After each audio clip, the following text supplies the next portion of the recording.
E aí pessoal, sejam bem-vindos para mais um bate-papo de domingo aqui do Universidade da Química, e nesse vídeo nós vamos conversar um pouco sobre a evolução da equação dos gases ideais com foco na constante R, na constante dos gases ideais. Esse vídeo vai ser dividido em três partes. A primeira é a evolução da equação, onde ela aparece, enfim, e como que ela muda ao longo dos anos.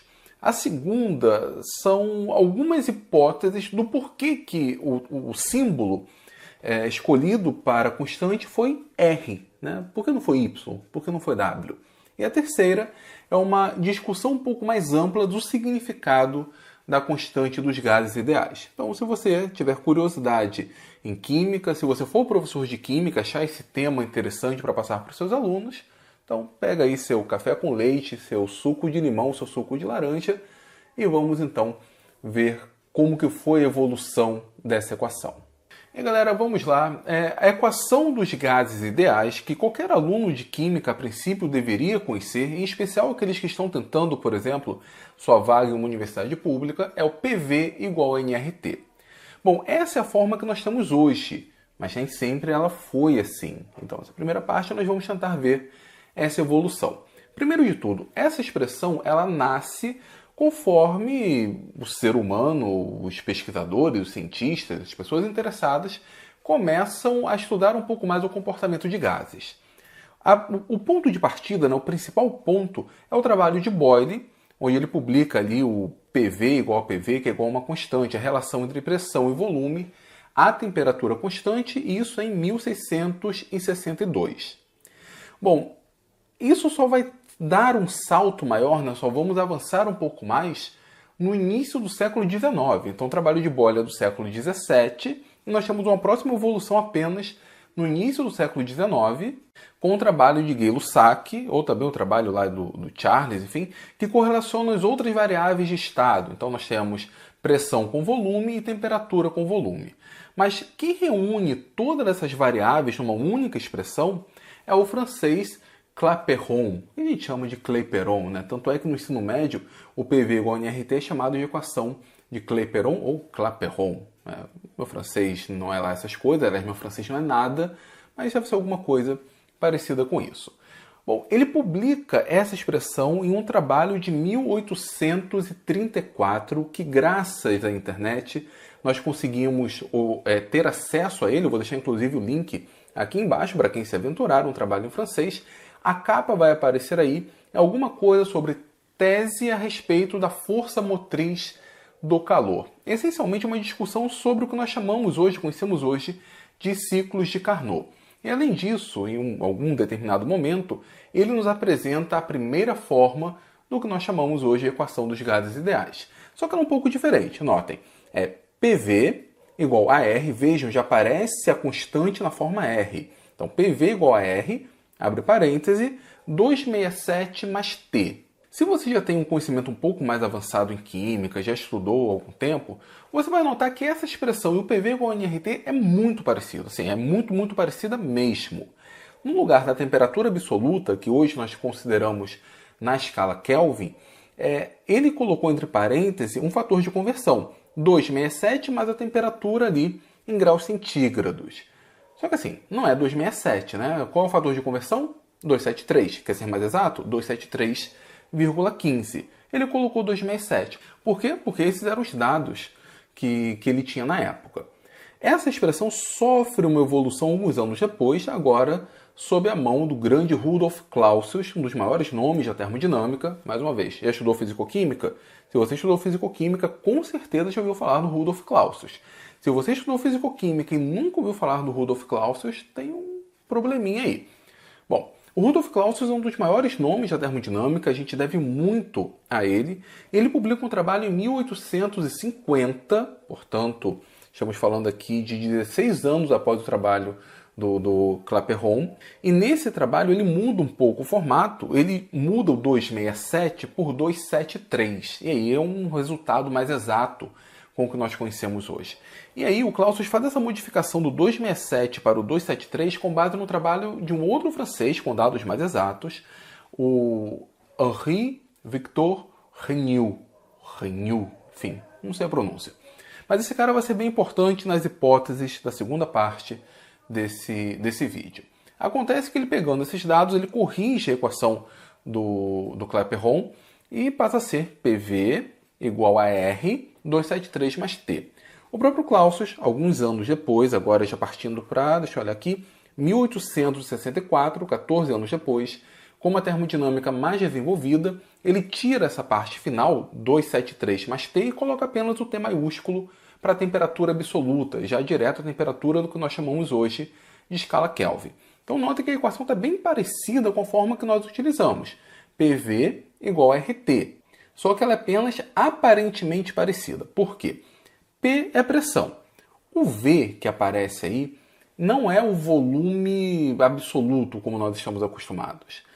Para quem, de novo, estudou um pouco mais de termodinâmica, sabe que a gente pode escrever, ao invés de PV igual a nRT, podemos escrever PV barra, onde V barra é o volume molar, volume dividido pelo número de mols, igual a RT.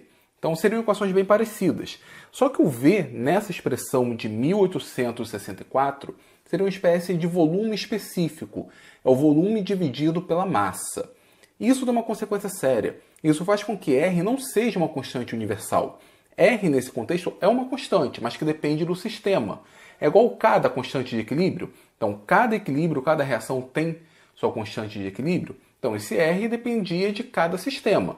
10 gramas de oxigênio, por exemplo, tem um volume, mas 10 gramas de hélio tem um outro volume.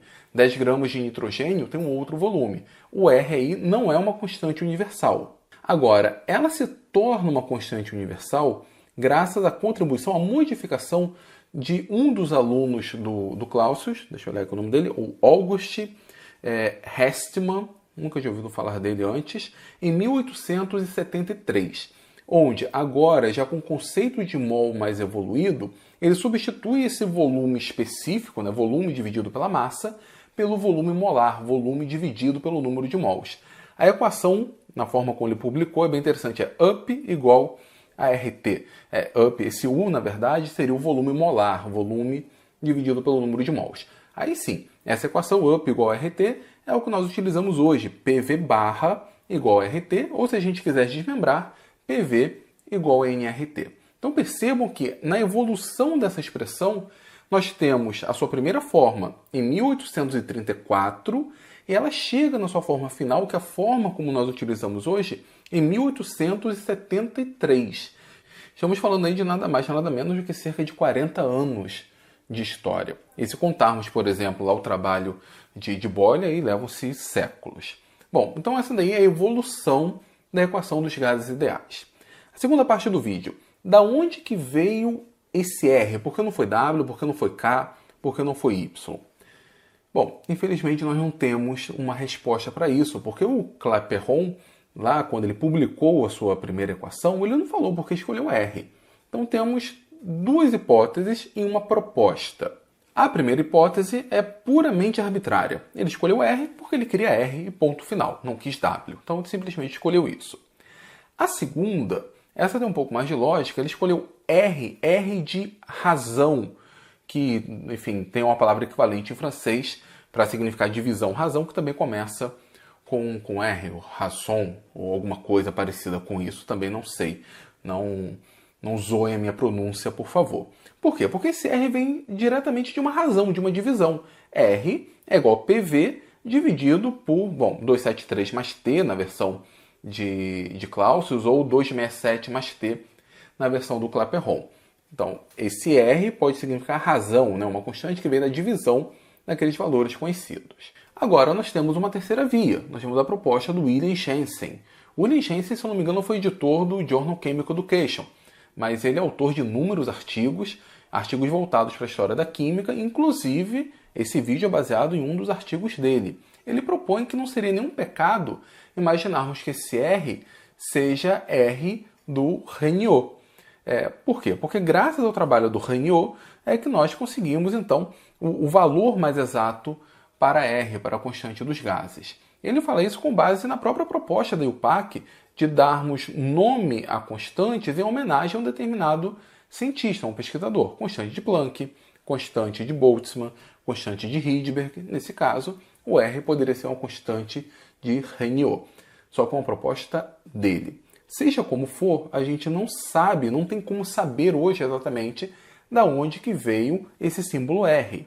E aí, deixa eu abrir um parênteses aqui. No vídeo anterior, semana passada, eu falei sobre a origem dos termos orto, meta e para. E um rapaz deixou um comentário muito bem educado, só que ele falou que não iria compartilhar esse vídeo, porque eu não estava explicando a origem. Ele ficou quase que na mesma. Inclusive ele falou, mas não é culpa minha, porque o assunto é complexo. Bom, de fato, orto, meta e para são atribuições arbitrárias, não tem uma explicação. A origem do R também é arbitrário, pelo visto, não tem exatamente uma explicação. Entretanto, o fato de nós sabermos que não temos como saber a origem daquilo, para mim já é uma grande coisa. Ok, pareceu frase da Dilma? Pareceu frase da Dilma. Mas eu acho que vocês entenderam o que eu quis dizer. O fato de saber que algo tem uma origem arbitrária já é bastante coisa, porque pelo menos a gente não vai ficar criando hipóteses, não vai ficar inventando coisas. Bom, então, finalizada a segunda parte, vamos para a terceira. A constante R, ela tem um significado muito maior, um significado que transcende, por exemplo, um sistema gasoso. Mais uma vez, já estudou físico-química? Se você já estudou físico-química, se você assinou, por exemplo, o meu curso Tudo sobre Físico-Química, ou você cursou físico-química na graduação, você já deve ter se deparado com um conceito muito importante, que é o conceito de potencial químico. E uma das várias equações de potencial químico, por exemplo, o potencial químico de uma espécie I em uma determinada solução, né? De um soluto em uma solução. Como que é o potencial químico? Bom, a expressão vai aparecer aí. Potencial químico da espécie I é igual ao potencial químico padrão mais RT ln. Bom, aí depende do sistema, a gente pode colocar a fração molar, como está aí, mas poderíamos colocar a atividade, por exemplo. Ou seja, para uma substância que está em solução, aparece na expressão o R, aparece a constante dos gases. O que faz uma constante dos gases aparecer em uma expressão para um líquido, ou para um sólido, ou para uma solução. Isso porque o significado de R vai muito além do que o atribuído apenas a um sistema gasoso, a uma mera razão de PV dividido por T, por exemplo, por NT. Na verdade, R está associado a uma constante mais fundamental, que é a constante de Boltzmann. E a constante de Boltzmann, aí dificilmente um químico avança nesse ponto, isso fica dentro da chamada termodinâmica estatística, mecânica estatística. Bom, a constante de Boltzmann, ela tem uma unidade que é bem interessante, Joule por Kelvin. Qual o significado por trás da constante de Boltzmann? É uma constante associada à energia que um determinado conjunto de moléculas tem a uma determinada temperatura. Por exemplo, por que algumas reações ocorrem à temperatura ambiente e outras não? Outras é necessário elevar a temperatura. Está muito relacionado pela quantidade de energia associada a esse conjunto de moléculas à temperatura ambiente. Então, assim, algumas moléculas não têm energia suficiente para romper a barreira de ativação, por isso que é necessário aquecer o sistema. Então seria necessário elevar a temperatura para que as moléculas adquiram, por exemplo, uma maior energia cinética. Então a constante de Boltzmann ela faz esse link, né? Está relacionada à energia associada a um conjunto de moléculas a uma determinada temperatura. E eu já falei isso em um vídeo anterior, mas já tem bastante tempo. O R está relacionado à constante de Boltzmann. Se nós pegarmos R e dividirmos por NA, pelo número de Avogadro, nós temos a constante de Boltzmann. E isso faz com que a gente dê um novo significado para R, um significado mais amplo. A constante de Boltzmann não está relacionado à energia a uma determinada temperatura? Bom, o R é a constante de Boltzmann dividido por mol. Então, o R está associado à energia, é vinculado à energia associada a um mol de moléculas. E isso não precisa estar necessariamente no estado gasoso. Pode estar no estado líquido ou no estado sólido. Então, embora o R seja chamado de constante dos gases ideais, ela vai muito além de um sistema gasoso, tanto é que aparece nessas expressões do potencial químico e alguma outra expressão na físico-química. Bom, pessoal, era isso que eu queria falar com vocês. Eu espero ter ajudado de alguma forma, embora não tenha dado aí um significado exato, mais certeiro, da origem do símbolo R, porque a gente não tem. Se vocês acham que esse meu trabalho foi relevante, por favor, compartilhe, dê o seu like. Se não gostou, pode dar o seu dislike, mas principalmente deixe aqui seus comentários. Eu gostaria de saber se você já conheceu essa história, se eu contribuí de alguma forma. Enfim, deixe aqui seus comentários, se inscreva no Universidade da Química, ajude o canal a chegar aos 80 mil inscritos. E se você estiver interessado em aumentar o seu conhecimento em Química, estudar Química de maneira mais aprofundada, aproveite as promoções dos cursos de Universidade da Química para o mês de abril. Assinatura semestral, assinatura anual, além da possibilidade de assinatura full, trimestral, semestral e anual. Tá certo, pessoal? Muito obrigado e até o próximo vídeo.